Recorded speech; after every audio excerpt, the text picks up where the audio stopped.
What do Tom Cruise and The Deep and Robert De Niro and Homelander have in common? How did the showrunners pay tribute to X-Men? And most importantly, who the hell is Black Noir and why doesn't he ever speak? Hi, I'm Dylan. Are you ready? Terrific! Let's go. We'll start with an easy one. The Seven statue. You've seen it a couple of times, for example, at the beginning of the first episode of Season 2. Of course, it was created in a way that pays tribute to Marvel's Avengers. Yes, it was an homage to this footage from the end credits of Age of Ultron. Because why not, right?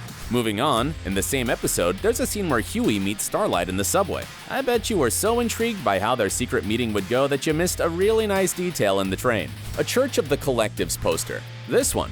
Yes, this is the church that The Deep joins later in the season. The detail isn't an important one, but it reminds us how cleverly and intricately layered the world of The Boys is. By the way, didn't the Church of the Collective remind you of anything? No? How about Scientology? If you don't believe us, then take a look at this book cover, Dianetics by L. Ron Hubbard, the founder of Scientology. Now compare this book cover with the poster from The Boys. Pretty similar, huh? Talking about Scientology, Tom Cruise is one of its most famous disciples, who was also interestingly homaged in the second season, but we'll get back to that a bit later. The Deep and his gills. What a crazy and creative character detail, huh? Bro, we gotta talk. We don't know about you guys, but we loved that scene from the second episode where the Deep hallucinated and talked to his gills. By the way, do you know who voiced the gills? It was American stand-up comedian Patton Oswalt. Wow, any ideas how he got this weird cameo? Simple. Oswald has been a fan of The Boys since season 1.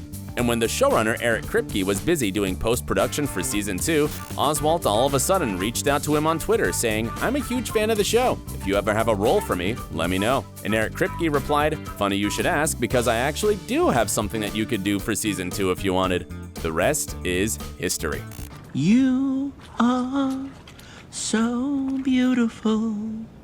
Now let's talk about t-shirts.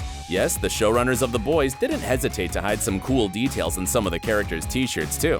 Like here, if you take a look at the print of the female's brother shirt, you would see a very familiar dog. Do you recognize it? It's Spuds McKenzie from the Bud Light commercial. Super party animal. Yeah. His name is Spuds McKenzie. Crazy, huh? But what does this Easter egg mean? We have no idea. Maybe you do? Let us know in the comments. But our favorite t-shirt detail happened in episode 5. Remember that controversial video with Homelander where he lasered 2 innocent men?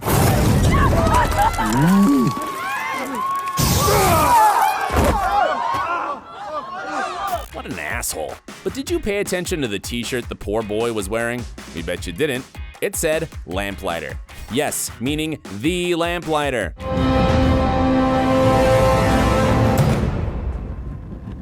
I love this scene. There was another interesting lamplighter detail in the 5th episode too. When Butcher is in the supermarket, you see shelves full of superhero toys. Take a closer look. There's a lamplighter toy in the background of the shot. Ta-da! Small, but nice detail. By the way, does the actor who plays Lamplighter look familiar to you? His name is Shawn Ashmore, and he also starred in the X-Men movies as Iceman. Looks like this man not only likes watching people freeze, but watching people burn too. Maybe you like watching people burn too. What a fun move to make him an opposite skilled soup in The Boys, huh? This proves yet again that Eric Kripke and his team have a terrific sense of humor and are always ready to set some refs for their favorite movies. And they didn't only reference X-Men. In episode 3, there's a scene where the director pitches his idea for the Seven's commercial. Hans Zimmer. Title card, Dawn of the Seven, cut to black. Yes, the director calls his genius idea Dawn of the Seven, which is of course a reference to the Batman vs. Superman movie, Dawn of Justice. Did you notice a parallel between Homelander and Robert De Niro in Taxi Driver? In episode 4, the leader of the Seven watches Martin Scorsese's Taxi Driver, and he identifies with De Niro's character. See? You get disrespected over and over and over. That's what happens. Homelander comments on the final massacre scene from the movie. Homelander feels isolated and rejected by the society he lives in, and he tries to get the approval of Becca and their son. Kinda like De Niro does in Taxi Driver. Though De Niro's character doesn't have a son in the movie, he feels like a custodian to Jodie Foster's character. In Taxi Driver, there's a famous scene where De Niro talks to himself in a mirror. You talking to me? In episode 4, Homelander talks to his figure and then kills himself, or rather, his copy, which metaphorically happened at the end of Taxi Driver 2. De Niro's character wanted to kill himself. But honestly, this parallel only exists in Homelander's imagination, because we all know that he's nothing like De Niro from Taxi Driver. The Boys showrunners also paid homage to Tom Cruise. As most of you know, the actor is a Scientologist, and according to the Vanity Fair article, just like The Deep was auditioning women for the role of his wife, Tom Cruise did a similar thing in 2004, the Top Secret Search Project. And yes, it was accomplished by Cruise's Scientologist friends and members. Well, that's a crazy and brave move, Eric Kripke. There's no doubt now that Stormfront is a Nazi. But did you know that her Nazi associations were apparent right from her first appearance in the show? Yes, just take a closer look at her earrings. Are these two lightning bolts or the SS symbol? You decide. Add this to Stormfront's racist speculations and her true identity might have been obvious to you from the beginning. Told you. Here comes another cool hidden detail that you 100% missed. In episode 5, we see Butcher's aunt talking to her neighbor and handing her a white box. Huh, what's so special about that? Well, if you watch this episode to the end, you'll find out that Butcher's aunt is a drug dealer, which means that there were drugs in that white box. You never know what nice old ladies are really into, huh? But of course, you need to watch the episode at least twice to catch this moment, so you're welcome, folks. In the same episode, there was a scene with two enthusiastic marketologists. Yes, we've already seen them in season 1, but do you remember their names? I'll help you out here. They're Seth and Evan, and the funny little detail here is that The Boys' executive producers are Seth Rogen and Evan Goldberg.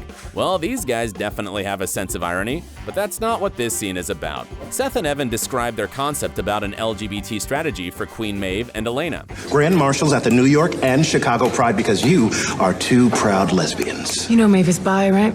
They give the examples of another famous gay celebrity couple. Americans are more accepting of gays when they're in a clear-cut gender role relationship, like Ellen and Portia. Yes, of course, Seth and Evan are talking about Ellen DeGeneres and her wife, Portia de Rossi. And this whole plotline about Queen Maeve and Elena is for sure the showrunner's commentary on Hollywood's lack of LGBT+ superheroes. Remember the director saying cut even before Queen Maeve and Elena kiss? That was perfect satire. Before we move to discussing Black Noir, here's a bonus funny detail from the 6th episode for you. A tiny superhero Easter egg. Do you remember this character? He appeared in the very first episode of season 1, in the bar scene.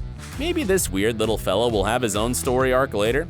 Perhaps. And of course, there's no way you didn't recognize the homage to Eleven from Stranger Things in episode 6. It was too obvious to miss it. Who the hell is Black Noir? Okay, this one is a massive spoiler. If you haven't read the comic books and want to find out who this creature is for yourself, then stop watching this video right now. But if you have some suspicions about the character and are simply dying to know his possible secret now, then you're in the right place, my friend. The thing is, in the comic, Black Noir is Homelander's clone. Oh, hell no. Oh, hell yes! He was brought into the Seven in order to be a failsafe if Homelander gets out of control and goes completely insane. And he's pretty much at that point, right? Just remember that scene where Homelander turned into Daenerys in his dreams? That's why creating Homelander's clone, who's just as powerful as he is, was a very good idea. Because nobody can stop Homelander except for Homelander himself, right? And there were already some nice hints hidden in the series about Black Noir's identity. So if you were paying attention, you might have guessed it. Or not. First of all, Homelander is always happy with Black Noir's actions, because he's a narcissist, right? And he's always fond of himself. Unreliable. Downright sloppy. Not you, Noir. You've been great. Second of all, their postures are very alike. On some posters of the Seven, they're standing close enough to each other so you can see it. And third of all, Black Noir is the only one from the Seven who listens to Mr. Edgar, which means that he is not on Homelander's side. He's into something more. And Black Noir's interests are totally opposite to Homelander's interests. He never talks, but he has a phone. Why? The answer is obvious. He can speak, but he hides it. Just like he hides his face. If you add all this up, you see that Black Noir is the dark opposite of Homelander, his clone. But we'll definitely find out more about his character in future episodes. What superpower would you like to have? Would you use it to help people or just for yourself and your family? Let us know in the comments. Thank you guys for watching this video. Subscribe to our channel and just as always, stay awesome.